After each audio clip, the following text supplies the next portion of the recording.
माँ शारदे के दरबार में सभी उपस्थित लोगों को मेरा प्रणाम। मेरा नाम है कुमार गुड्डू, घर है गोरखड़ी, आपके बगल से हम हैं और पिछले साल 1.5 साल से सामाजिक राजनीतिक गतिविधियों में आपके यहाँ मिलते चलता हूँ। जिस बातों को गगन जी कहे, भैया कहे, इसी परिकल्पना को लेकर जनसुराज आगे बढ़ रही है। जनसुराज ये कहती है कि अगर दुनिया में जितने भी बहुत ज्ञानी व्यक्ति हुए हैं वो बताए हैं कि 3 ही रास्ता है गरीबी से निकलने का, जिसमें सबसे पहला रास्ता है पढ़ाई। आप ही के गांव के, अपने घर के आजू बाजू के लोगों को देख लीजिएगा, जिन्होंने पढ़ा है वो यहाँ से बाहर गए, उनके बच्चे अभी बहुत बढ़िया कर रहे हैं, उसी के श्रेणी में भैया के बच्चे हुए, ठीक है ना।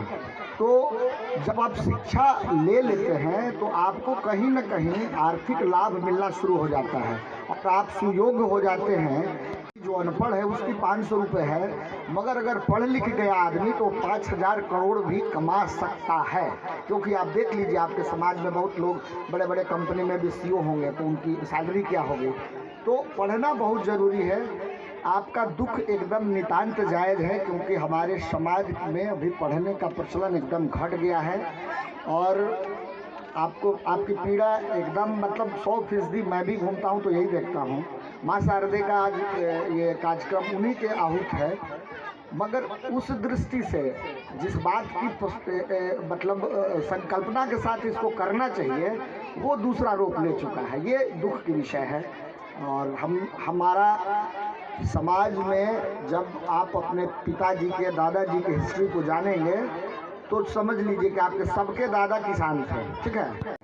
उन्होंने अपने कुछ बच्चों को पढ़ाया, सबको नहीं पढ़ाया क्योंकि आर्थिक स्थिति उस समय भी गड़बड़ थी। हमारे 2 मिनट और ले लूँगा क्योंकि रिलेटेड है इसलिए कहना ज़रूरी है। हमारे दादा 3 भाई थे। सबसे बड़े दादा के हम लोग हुए वो एकदम अंगूठा छाप थे, दूसरा दादा थे वो मैट्रिक फेल थे और तीसरा दादा 1917 ईस्वी में मैट्रिक पास किए थे। गर्व की बात थी। और अपने परिवार की आर्थिक स्थिति को देखते हुए उन्होंने आगे अपनी पढ़ाई रोक दी और उन्हें डिस्ट्रिक्ट बोर्ड में ज्वाइन कर लिया।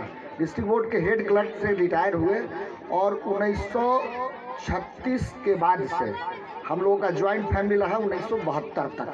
उस समय तक उन्होंने अपनी मेहनत से 52 बीघा ज़मीन खरीदा और उनके 2 भाई जो यहाँ खेती करते थे, एक भाई वहाँ से कमा के लाते थे, दोनों तीनों मिल के आगे बढ़ाए। फिर हमारे पिताजी मैट्रिक किसी तरह से पास किए, हमको BA करवाए, हम अपने बच्चे को IIT करवा रहे हैं। तो ये एक जाने के लिए ज़रूरी है और समाज को इस ओर सोचना चाहिए, ठीक है ना। सरकारों ने तो शिक्षा की व्यवस्था को इतना ध्वस्त कर दिया है कि खिचड़ी वाले स्कूल में क्या होगा, मगर कॉन्वेंट में भी अगर आप पढ़ाते हैं तो 10+2 के बाद कहाँ बिहार में पढ़ने की कोई व्यवस्था है?